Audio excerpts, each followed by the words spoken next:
as Prince Mbongiseni Milton Mundiga Zulu. As the traditional Prime Minister of the Zulu monarchic nation, I'm deeply pained by this loss of my nephew.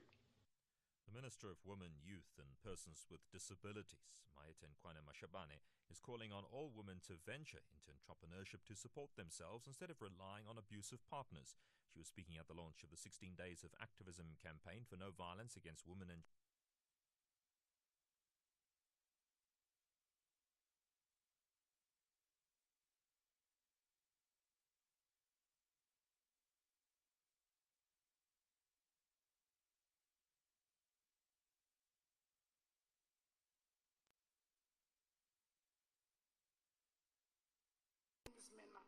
in doing expos, business expos. Let women, let's teach, let's work together with women to feed themselves, to expose themselves to generating income on their own, so that if it does not work, they walk away. Finally, international news. Australia is set to bring in new laws to increase transparency after a report exposed the former Prime Minister Scott Morrison of giving himself secret roles. Morrison, who was defeated in an election earlier this year, has defended his appointments to several ministries as necessary under the situation. The current Prime Minister, Anthony Albanese, says it was inexcusable. This is a scathing report, which is an indictment on the Morrison government and the culture of secrecy. And the question here is as well, what was the culture that allowed this to thrive? How is it that Scott Morrison had the confidence to be able to appoint himself to 6 positions and consider even more? The top story, the ANC's Electoral Committee says it's disappointed following allegations that it manipulated the branch nomination processes. That's SAfm News. I'm Greg.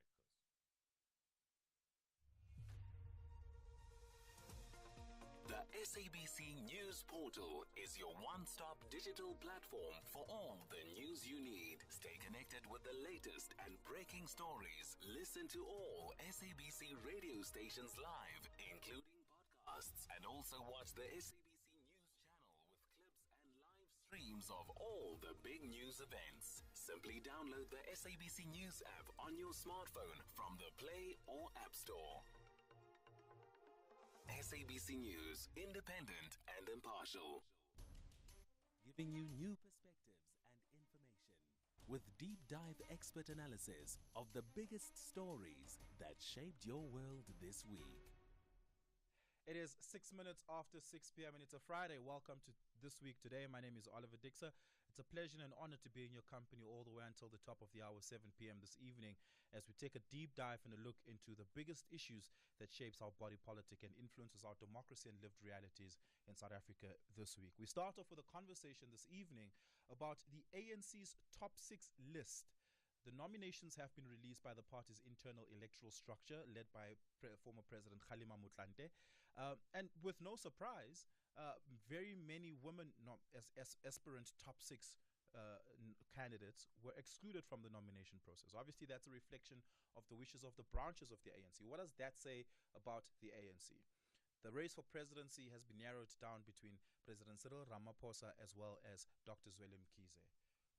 Who is to be trusted between the two? Who is to win?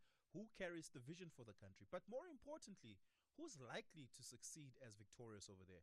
Other nominations for deputy presidentship, secretary generalship, as well as treasurer generalship are also nominations we'll be speaking about on the show this evening. Has the ANC missed an opportunity here with the pool of candidates it's brought forward for its more than 1 million membership strong party to nominate the next leader for the party and, for a short while, ultimately the president of the country? Has it missed a golden opportunity of renewal? Or does renewal look like the same faces? Is that what is meant by renewal? I'll be taking your calls on this conversation on 0614-104-107.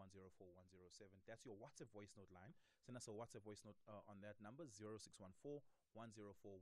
I'm taking your calls on 086 0002032. You can tweet me at Oliver_speaking. Remember that this show is being streamed live on all SABC digital platforms. So you can go onto SAFM Radio on YouTube, Twitter, as well as on Facebook, and you can watch the show live. Of course, you can also stream it on www.safm.co.za, or do what I do when I listen to SAFM. Download the SABC Plus app on your iPhone or your Android, your smartphone, or even on your computer, and you can listen to SAFM on the SABC Plus platform. It's a fantastic platform where all SABC content lives on. You can watch live TV. I watched the World Cup on there. I caught a bit of World Cup action over there today. A little bit later on in the show, we're going to be speaking to PSA about the suspended strike. Of course, this is in relation to the deadlock in wage negotiations at the Public Service Coordinating Bargaining Council. But really, the question is here, has government's semi-revised offer inspired hope that they can resume these talks and reach some sort of an agreement that workers will be happy with, but that will also safeguard the fiscus from implosion? All of that and more coming up on the show today. On the other side of this, we speak to political analyst Lukhanyo Vanga. At SAFM Radio and at Oliver_speaking on Twitter. Lukhanyo, thank you so much for joining us here on SAFM this week today. Really, really do appreciate it. I want us to start perhaps with the most, well, I think the issue that should be the most controversial and contentious issue about the ANC's candidate list for its top 6 aspirant candidates, and that is the sheer absence of women candidates. And where there are women, they are competing for the same role.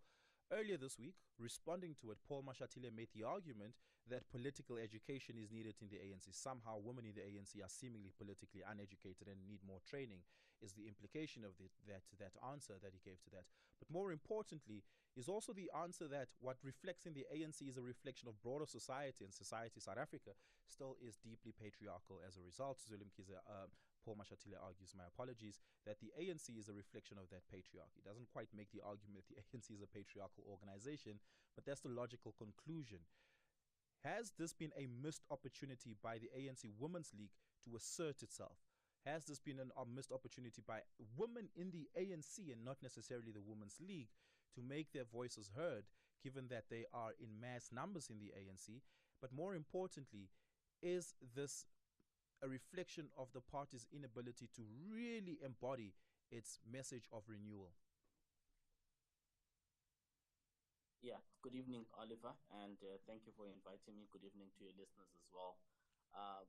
The scourge of patriarchy continues to plague the ANC in its organizational culture. Now, people make the argument that you've just made, that women make up the majority of the ANC. I think about 52 to 53% of the women of the ANC's membership are women.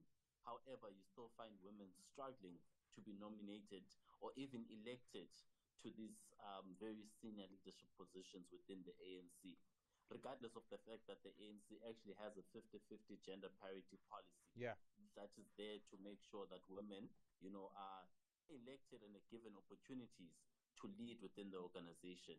However, that has over the years fallen short of elevating women into the top 6 of the ANC in greater numbers than what we currently find.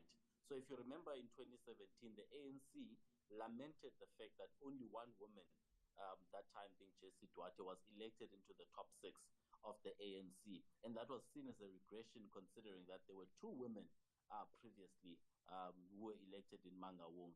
And people lamented that and they wanted to resolve that. So lo and behold, we see the results of nominations released this week, and the ANC has further cemented its regression into an organization that systematically excludes women from its leadership positions, especially the top 6. And you then hear Paul Mashatile correctly diagnosing the problem as being patriarchy, or the culture of patriarchy within the ANC. He then further goes on to give a misprognosis of how this problem could be resolved when he says, as you've correctly quoted him, that more political education and training is needed to ensure that women rise up to the top 6 of the ANC. I mean, what a ludicrous statement, Oliver, for that to be made by Paul Mashatile, who's such a senior leader in the ANC in terms of the position that he currently holds. I mean, what more education, political education, could you give a Lindiwe Sisulu who comes with the political credentials that she comes with? You know, the struggle credentials, the experience in government, having been a member of the National Executive since 1994, the dawn of democracy, the numerous subcommittees of the NEC that she served in and chaired those subcommittees, the length of time that she's led within the NEC of the ANC. You move on to NDZ. You know, she's led at a continental level politically, the first woman um, to become chairperson of the African Union Commission. These are very senior politicians in their own right, and to be told by a Paul Mashatile, who's politically junior to them, might I add, that they need more political education or training is Yeah. is laughable. Yeah.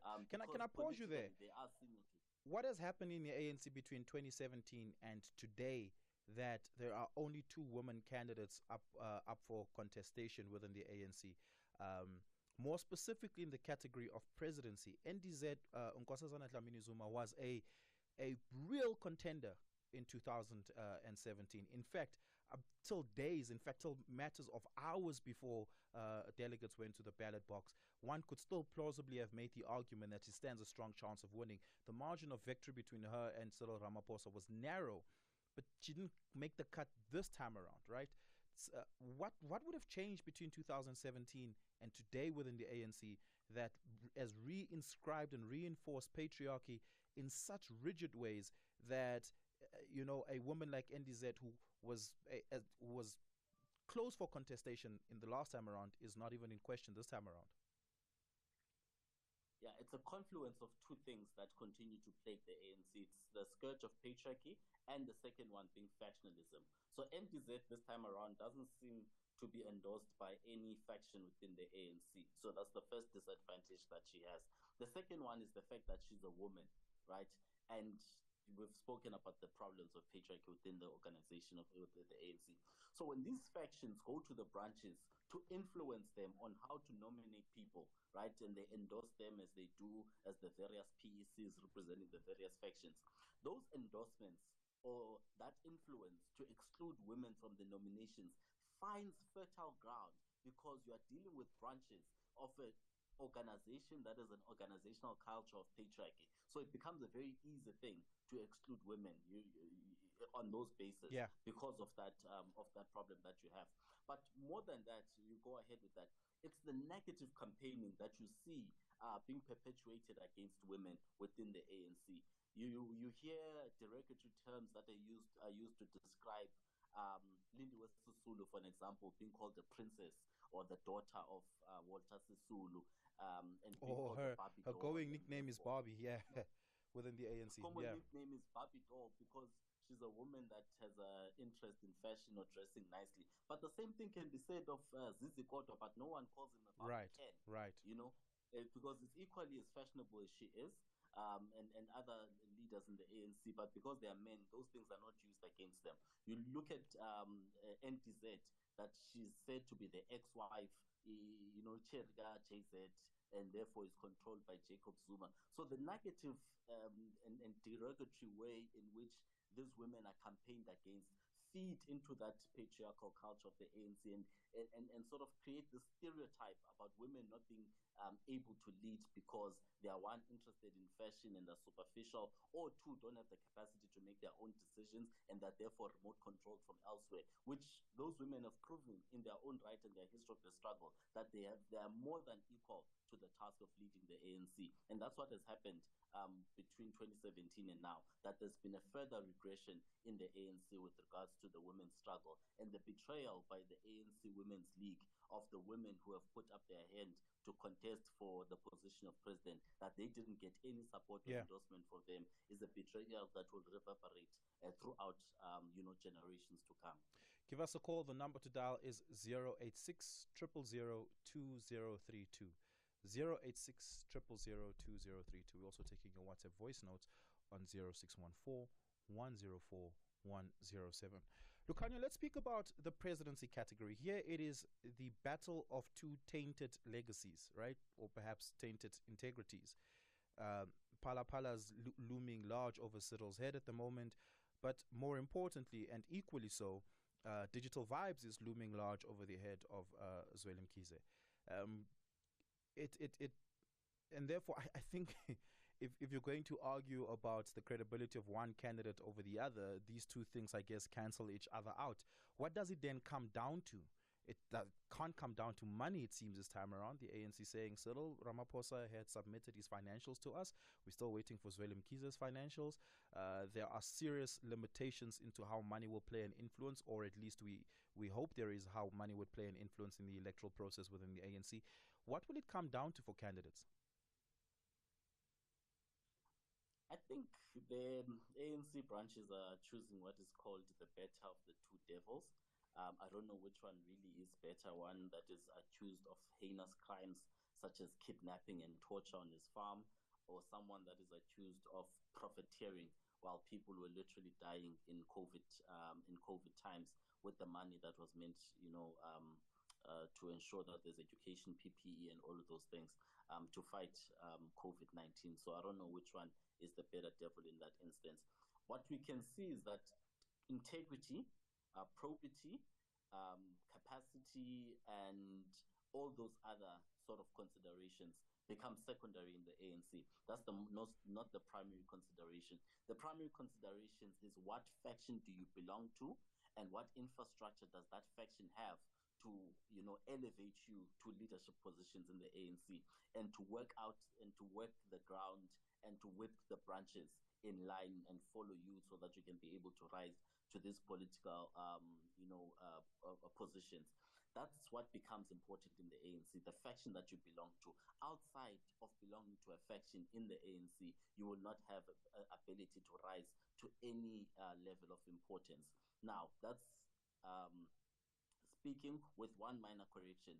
The sort of anomaly that we've seen with the SG candidate, Mdumiseni Nduli, who seems to be, working outside of a faction and is gaining a lot of support in terms of branch nominations. We don't know if that will translate on the day to him being able to be elected outside of a slate, because we've never seen an ANC conference that elects leadership outside of a slate that is given to the branch delegates.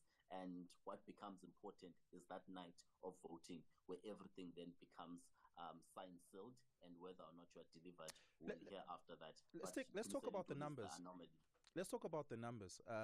And of course, branch nominations are somewhat of an indicator of where the hearts and minds of the atomic unit of the ANC is heading towards, but it's not definitive and conclusive, right? A lot can change between now and the ballot night. But more importantly, oftentimes nominations are not necessarily a reflection of, more importantly, of where people's hearts and minds truly is. A branch can nominate in one way and vote on a different way on the day of voting.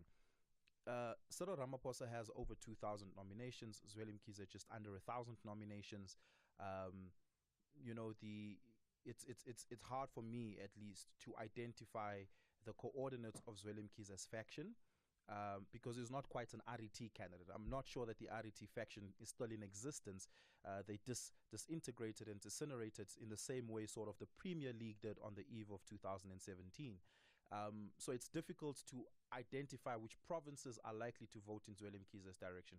But it's possible to identify that for Cyril. The Cyril Ramaphosa's lieutenants are identifiable in the different provinces, and how some of these PECs and RECs went is indicative of his prospects of success. At this stage, do you expect much to change as far as the numbers are considered between Zweli Mkhize and Cyril Ramaphosa? I think investors that do trading, Oliver, say that past performance is not a guarantee of future performance, but it's usually a good indicator. The same can be said about branch nominations and eventually how branch delegates vote when they get to conference. So it's a good indicator. The people that had the highest number of nominations from, I think, about 15 years back in 2007 have gone on to win all of those conferences, and I expect the same will be done here, especially when it speaks to presidential candidates. So Cyril Ramaphosa seems to have an unassailable lead with 2,037 branch nominations. Zweli Mkhize is about 900 and I think 996, 997 branches. Really, he's unassailable. He's got more than double the number of branches that Zweli Mkhize got. On top of that, he got nominated by 8 of the 9 provinces in the ANC. Zweli Mkhize's support only came from KwaZulu-Natal, so it seems like he has regionalized support that has not, sort of dispersed from his base. He of hasn't campaigned KwaZulu-Natal. outside of And KwaZulu-Natal, has he, Zweli Mkhize, that is? besides Gauteng and KwaZulu-Natal, I don't think we've seen him much anywhere. He hasn't gone to the Eastern Cape nor the Western Cape. And you compare that with how Sir Ramaphosa had these Litsima campaigns all over the country in all those different provinces. No, he hasn't campaigned outside of Gauteng and KwaZulu-Natal, but he wasn't able to capture the nomination from Gauteng. So in terms of numbers, you can see that Sir Ramaphosa, Paul Mashatile probably have it in the bag, in terms of their nominations.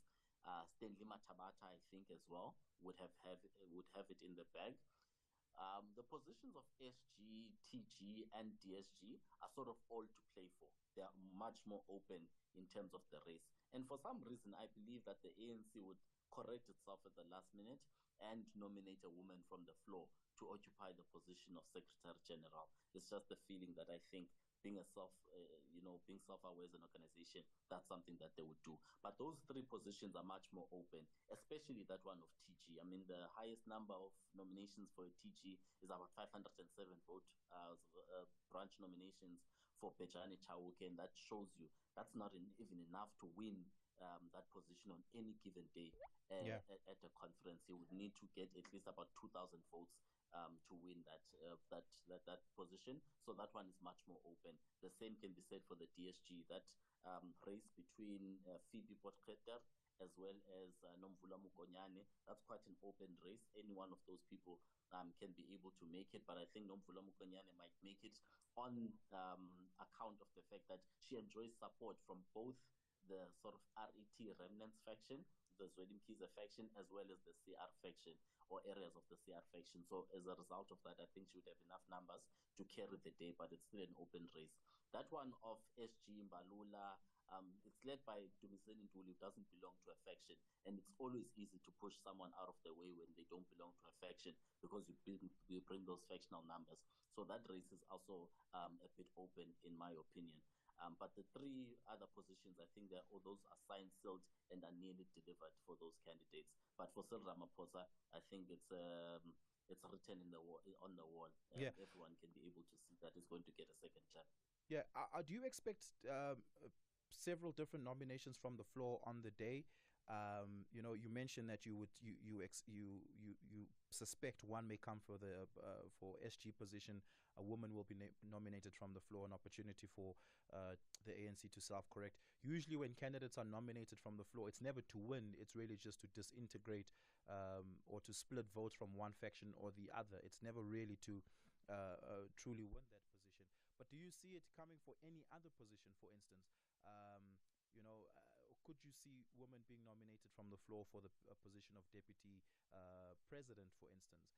I know, candidates such as Mamuluko Kubai, for instance, was aspiring to become deputy president, didn't make the threshold over there. Do you see that coming for other positions as well?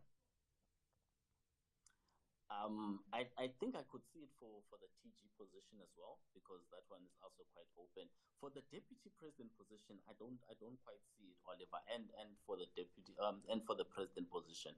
The reason being that 2 candidates there, Paul Mashatile and Cyril Ramaphosa, have such a lead that there's no one that can reasonably, beat that unless something extraordinary happens on the conference floor. And I don't see any. You don't think David Mabuza can cause an upset in either of those 2?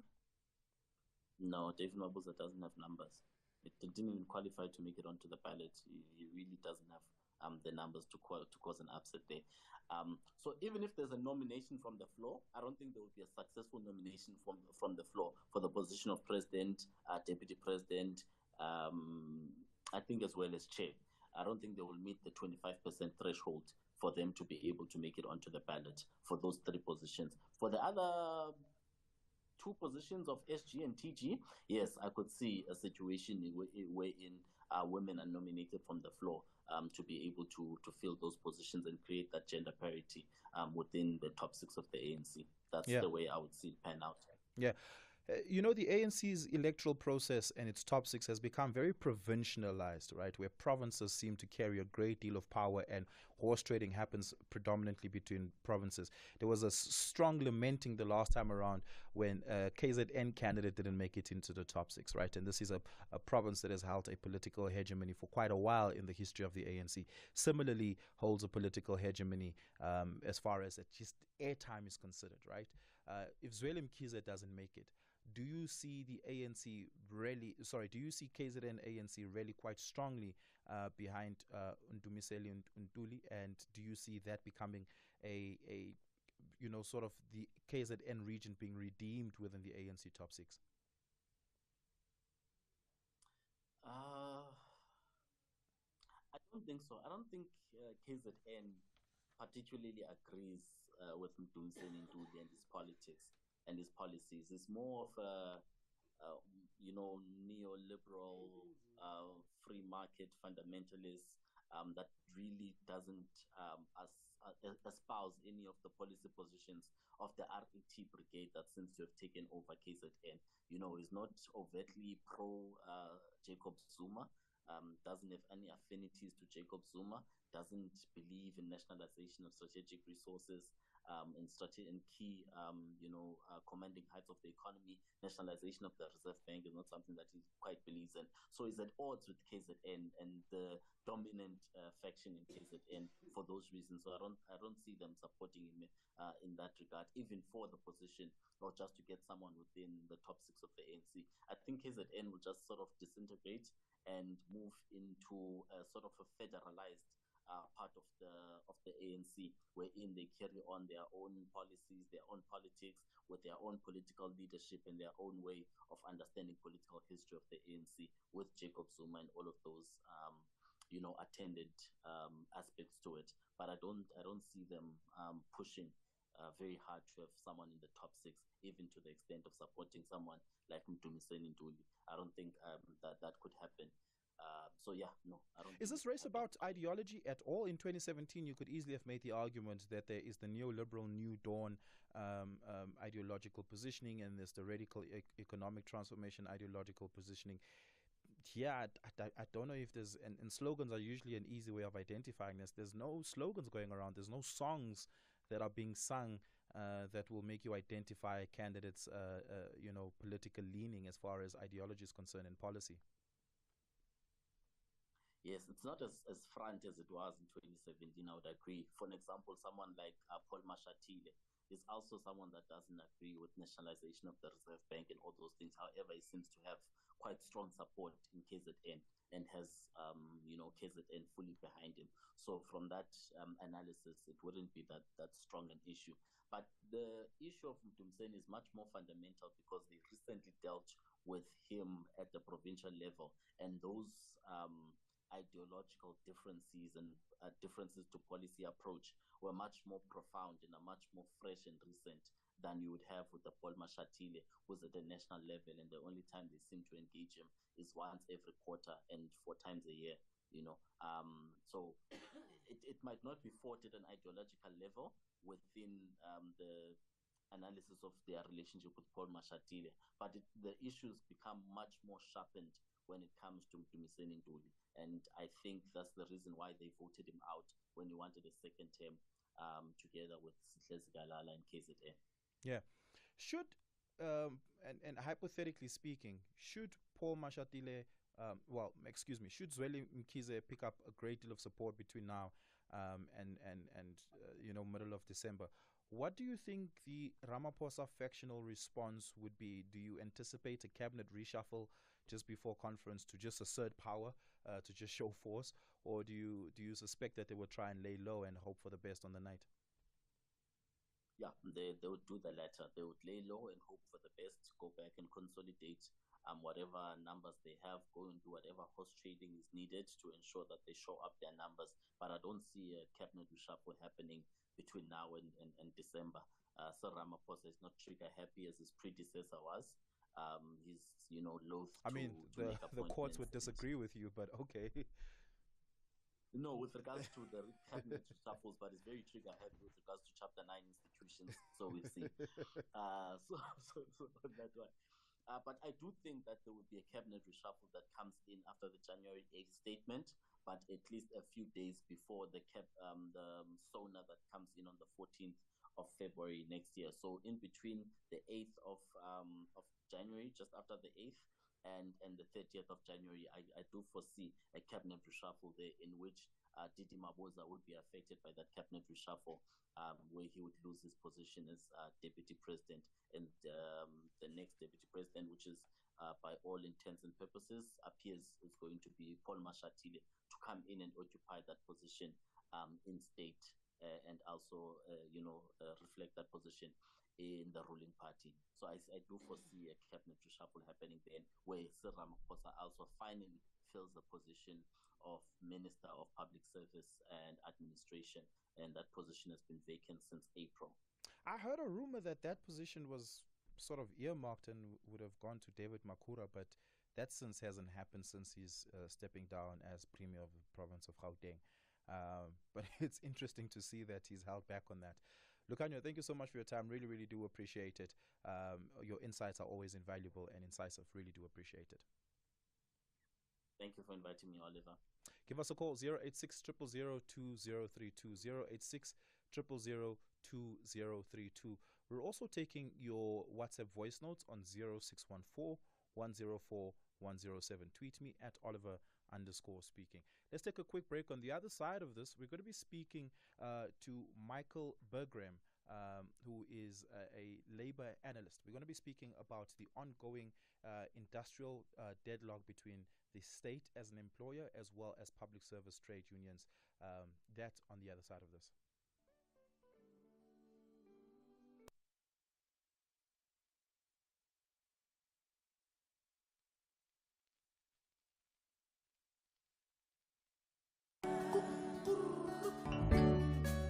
The town Urania in the rural province of the Northern Cape attracts notable attention as an attempt to create an exclusive white Afrikaans space. Less noticeable are the white Afrikaans enclaves created by stealth in geographically specific suburban sites in South Africa's urban centres. This phenomenon is identified as a form of neo-nationalism, here called Afrikaner enclave neo-nationalism, a South African version of Hall's concept of a defensive return to the local. Catch the book reading on SAfm at 11:45 Monday to Thursday on The Talking Point with Kathy Mohlahla. Disability Rights Awareness Month on SAfm. This year's theme emphasizes the importance of resolving existing barriers towards disability inclusion by ensuring resourceful, sustainable, and safe environments for and with persons with disabilities, and also specially recognizing that not all disabilities are visible. SAfm, we continue leading the conversation. Beyond the headline on SAfm. In reality, if you just discard all the nice words and pleasantries, the fact of the matter is Eskom's still on the downward spiral, and there's been no turnaround at Eskom. It's still falling. Sure. The new board that was appointed were told that they must reach a 75% energy availability factor. What are we currently standing at? So the fleet availability factor is at just over 58% at the moment. The coal fleet is substantially lower than that. It's propped up by the one nuclear that's working, and of course the OCGTs. So no, they're very far away. The chances of Eskom actually even getting to 65%, never mind 75%, is very, very poor in the sense that they don't have the cash to buy the parts, they don't have the skills to fit the parts, and they don't have the money to burn the diesel. Ted Bloom, who's an energy expert. Aldrin St. on Beyond the Headline, weekdays 3 to 6 p.m. This Week Today, Fridays 6 to 7 p.m. It is 22 minutes to the top of the hour. You are listening to This Week Today. My name is Oliver Dickson. It's an honor and a pleasure to be in your company. Give us a call. The number to dial is 086 000 2032. 086 000 2032. Michael Bagrame joins us now to have a chat about the ongoing industrial deadlock between the state as the employer as well as the public service unions. Of course, a strike was meant to happen earlier this week, a PSA strike, following a strike the previous week there before. Strike notices have been issued. Unions are consulting with their constituencies. In the meantime, the state puts together a semi-revised offer on the table that gives the facade of a 7+% increase, but really is still a 3% wage increase. The state making the argument that it's not unwilling to pay, it's just unable to pay public servants more. Public servants saying, well, we've been stretched thin, very, very, very thin. The question then is, what is to be done? But more importantly, the question is there still room for the state to make interesting and creative maneuvers with the numbers like they did the last time around, introducing 1,000 Rand gratuity fund, for instance, that pacified workers for a while. Those little maneuvers seem to have worked the last time around. Is there still room left for that? But more importantly, are we to expect a national industrial action that will shut down the country as it has in previous years? Remember the massive teacher strike of 2010, the massive teacher strike of 2013. The public service strikes have become a part of our industrial wage negotiation culture. Are we to see any of that at all? Michael, thank you so much for joining us. Really, really do appreciate it. The state making the argument it's unable and can't afford it. Union saying that's a lie. You guys can afford it. It ultimately comes down to the numbers. The balance sheet says is objective about this. What is the position to be believed? Thank you, and thanks for having me on radio. I'm in agreement with the government in that they don't have the money. They don't have the money beyond the 3%. The problem is that they have lied in the past. Our government has lied to the trade union movement. You recall the wage negotiations that took place 4 years ago, where they said they had entered into a 3-year agreement. And in fact, they didn't pay the 3rd year, and they went to court and they hid behind technicalities. So the trust relationship is null. You also might recall a few months back that the ports went on strike, and they had agreed. Then said we're offering 3%. The strike almost crippled our export and import industry, and then government suddenly agreed to 6.5% after telling everyone they don't have money to pay 6.5%. So if you were a trade union leader, you wouldn't agree with government at all, and you wouldn't trust them. It sounds bizarre in that we all know that government is on its hands and knees. They don't have money. But when they have to find it, they suddenly do find it. Whether they will pay it or not is another issue. And so you can understand exactly where the unions are coming from. Over and above all that, the unions are saying, we are going backwards. Our people are earning less and less each year, even with a 3% increase. They are below the rate to be able to keep them at par. So they don't, next year, and if they get a 3% increase, they're going to earn less than they earned this year. Yeah. So it doesn't make any sense for them to agree. Absolutely not.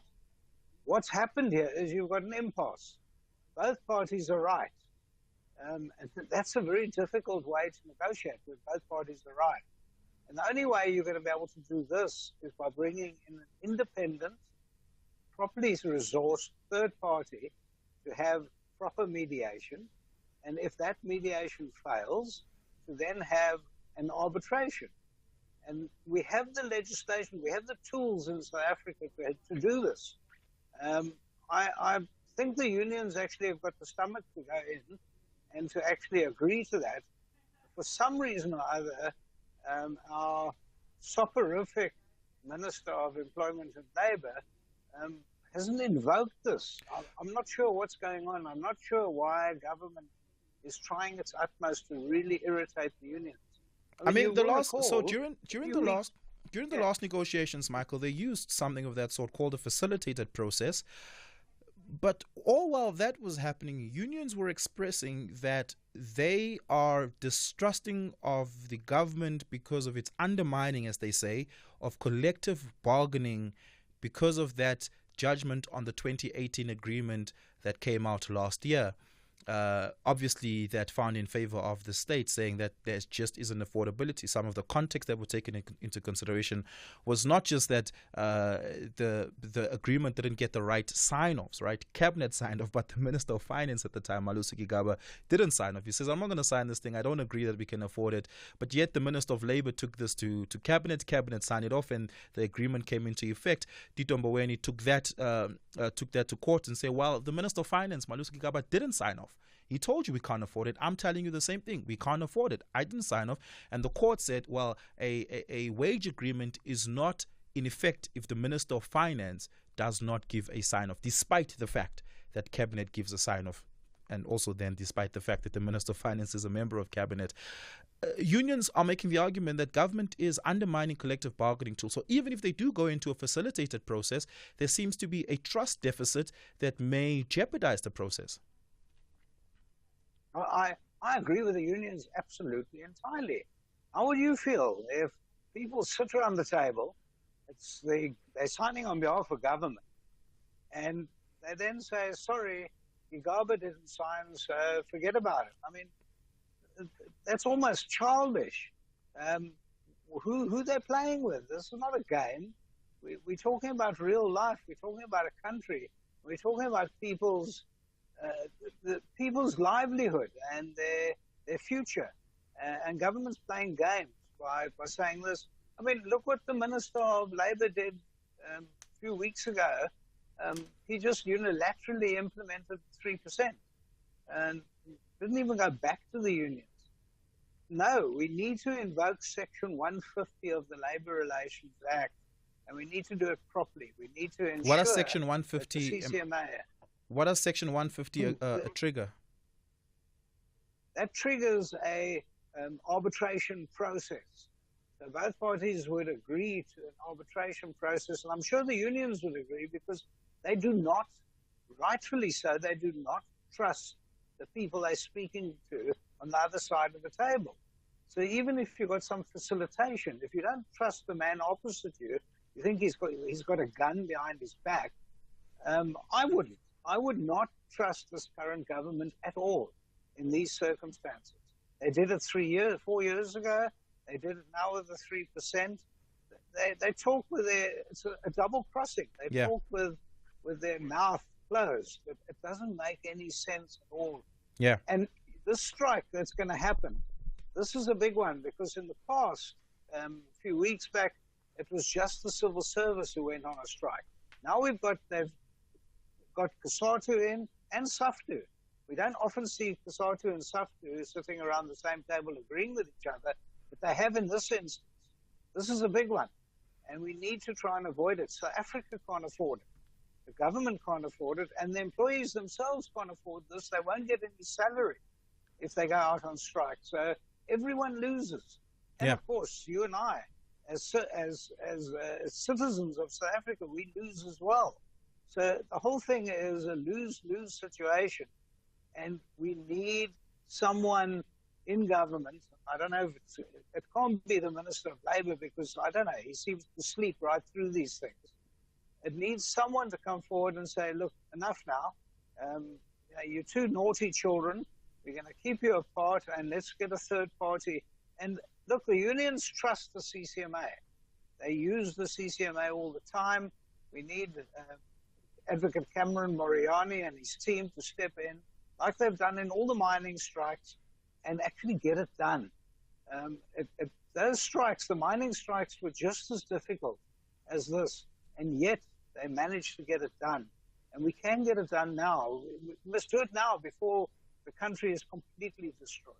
Give us a call, 086 000 2032, 086 000 2032. What are your thoughts on the conversation we're having right now about the public wage negotiations that are ongoing and the strikes that may potentially emanate as a result from them? Are you perhaps a public servant? How do you feel about not having received a salary increase that is inflation pegged for quite a while? Give us a call and let us know what your thoughts are. 086 000 2032. Maybe let's go here, Michael. A lot of people are arguing that public servants and that the public wage bill is bloated and that public servants, especially those in managerial and upwards positions, are overpaid, and that needs a reconsideration. Of course, that's a normative argument coming from, the citizenry. It's not necessarily an argument made by the state, and neither is it an argument conceded by the unions. But that's how, by and large, many South Africans feel. Does that sentiment have an effect on the negotiation process and the willingness of the state to meet unions at their demands? Well, of course it does. There are a whole lot of factors that the state are taking into account. One of them is that the civil service is bloated. It's employing 3 times as many people as it should have. And I'm quoting from others. Yes, you get paid more working in the civil service than you do in the public sector, the private sector, sorry. But those aren't arguments about that you can start with right now. That has to be sorted out. Of course, I don't think government's got the stomach to do that anyway, because they're relying on the unions to vote for them in the elections in 24. So I don't think that's going to happen in a hurry. And you can't use the whataboutery to now attack the unions. They are used to earning a little bit more than the private sector. And now they're getting below inflation increases. They are now starting to hurt. And if they're starting to hurt, and we've got the lack of trust, and we have government having caused trouble in the past, you can't say, oh, well, you're earning too much anyway. It doesn't work like that. And you can't say, well, there are too many of you and your productivity is low. All that is true. That's absolutely true. In South Africa, we've got the second worst productivity in the world. But you can't do this whataboutery type argument when we're actually talking wages right now. That's what this is about.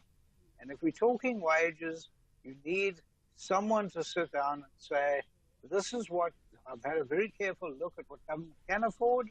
This is what you normally get as an increase. This is what would be able to sustain you in the future. And we're going to make an arbitration award.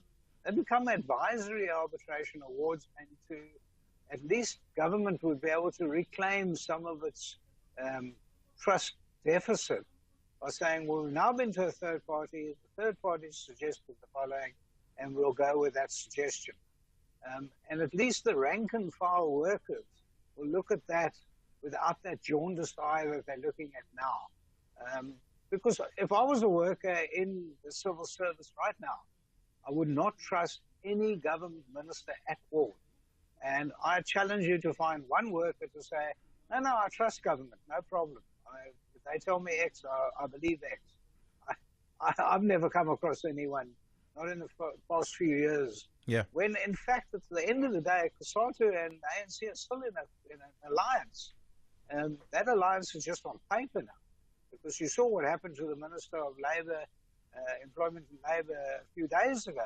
He actually got pelted, not just booed off the stage like they booed Gwedi Mantashe off the stage. He wasn't as hated as much as the Minister of Employment and Labour. He actually got pelted. He had to be dragged off away before he got hurt.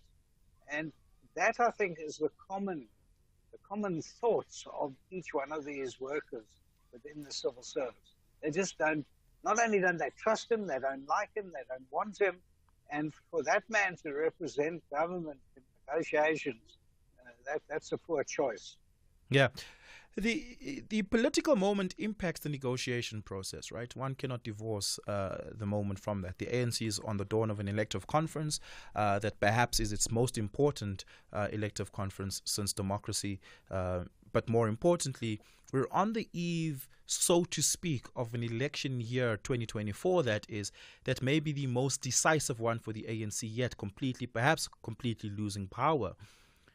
Obviously, when Tulas Xesi is at the table with unions, with his negotiators, that plays in the back of his mind. When cabinet meets, that plays in the back of its mind. When the ANC has its various NEC meetings and likhotlas, that is in the back of their mind.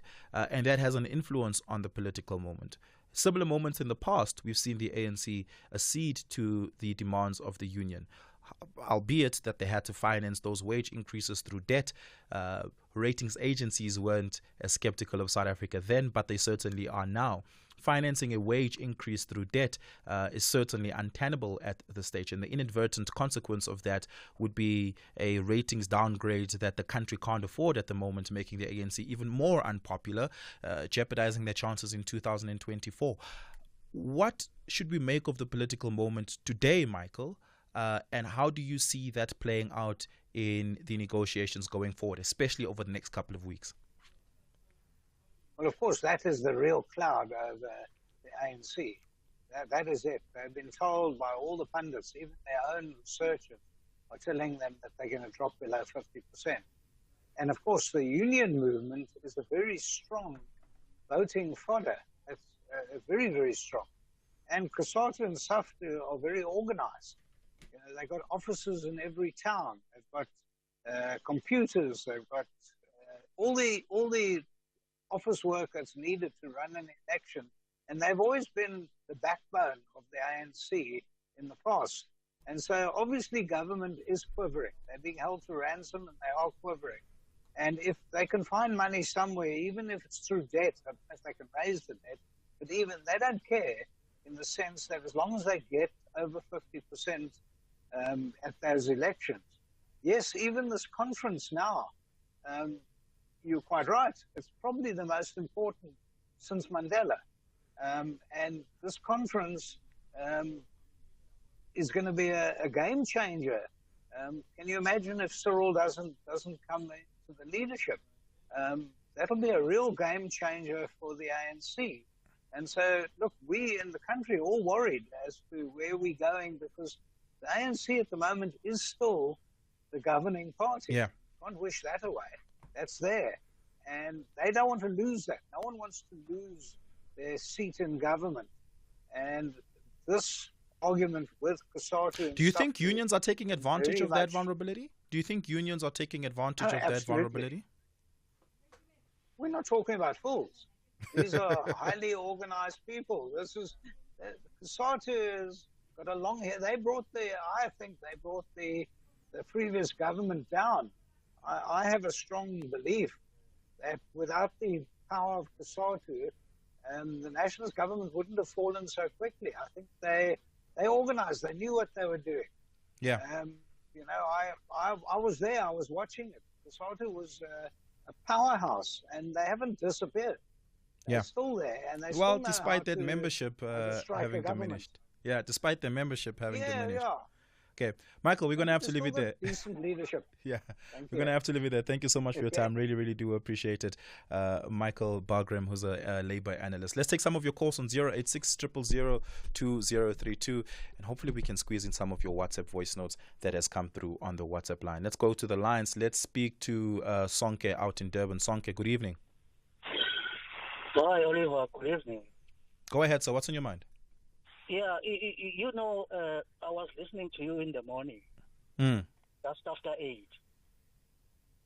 And there was a guy who called about and was speaking about the history of Black Friday. And I just want to say what you said was totally horrendous, totally outrageous. You know, you totally urinated on the collective experience of Black people in the history of Black people as far as slavery was concerned. That was so totally outrageous. In fact, I think you should be fired. Okay. So, in fact, does the average South African, and I mean it's unrelated to the conversation we're having here, but does the average South African, does the average South African know the history of the title, the etymological positioning of Black Friday? They don't know. They don't know because we are not educating them. So who's harmed in the process if Black people decide to participate in Black Friday? It's your purpose to educate people. You are on the radio. You have the mic. You are in a station that's supposed to educate people. Okay, but my question was, who's hurt if Black people don't know about Black Friday? I'm answering you. If people don't know about Black Friday, it's because you are not educating them. You're not doing your job. Do you think people appreciate slavery any less because they don't know the history of Black Friday? Obviously. How can you appreciate something that you do not know? My brother, we're not living in Mississippi where black people are still being lynched. It's an entirely different. We're still living in an entirely different world. Hold on. The answer I gave to that gentleman, and I'll give you the same answer, is that hold on. The answer. Hold on. Sonke, if we can't have a conversation, then I'm going to have to take you off the air. Let me respond so that you can respond. Then we're going to have to take Sonke off the air. Sonke in Durban, thank you so much for your call. Let's speak to Lucky in the East Rand. Lucky, good evening. Good evening, Oliver. Go ahead, sir. What's on your mind? Yes, regarding the wage with the state and the public servant. Guys, when I look at the situation now, the interest rate, the past 3 meetings, it was increased, right? Yeah. And I was looking at myself, I'm paying 1,003 more in the last year on my bond. Or on top of that, there's an inflation on the side. Things are like skyrocketing and so on. And then there's ESCOM, which I don't know, every year there's high percentage. So the public servant guys, really, they are pressed on all corners. And it's going to affect all of us, we like it or not, because even if a person is not corrupt, they're going to have to find a way to survive. And the services that we're going to get, because I think people, they just take it light to say, we don't get a good service from government people, they're demanding the money. But if you haven't get an increase, and I think on the radio, they talk about increase. It's not an increase, this thing. An increase is above inflation. It's just to keep your salary to I don't know, maybe you can put it correct, but it's actually to maintain its value. Increase. Yes, it's not an increase. And look, it's how many years back they didn't get this thing, and government implementing this. And you know what's funny? Can I ask you this? And hopefully you can give me a response in under 30 seconds. The argument that National Treasury makes is that on average over the last 15 years, public servants have received above inflation increases on aggregate. Similarly, they've received increases that far outpace economic growth over the same period. Therefore, just because they haven't received inflation-based increases in the last 2 or 3 negotiation cycles does not mean that if you aggregate it, government has not been meeting them at their demands. What is your response to that? No, my response is that the government is not even willing to meet, they don't even want above inflation also. So the government is not even willing to meet halfway. And the third part is that the minister was on SATU, Minister was on the another side of the table. Now he's on the other side to say he was blaming government when he was, you remember the teachers union, he was the leader there. Now all of a sudden, because the money is to be on the other side now, he can't even, because we expected good from him, because you know how these things work. I don't think it's unreasonable. Okay. Even if they got those increments the past few years. But look how pressed we are. Okay. In all levels when it comes to finances. It's not fair, guys. Lucky, we're going to have to leave it there. Thank you so much for your call, sir. Really, really do appreciate it. That is Lucky out in the East Rand. That brings us to the end of the show. Thank you so much for your time. Really, really do appreciate it.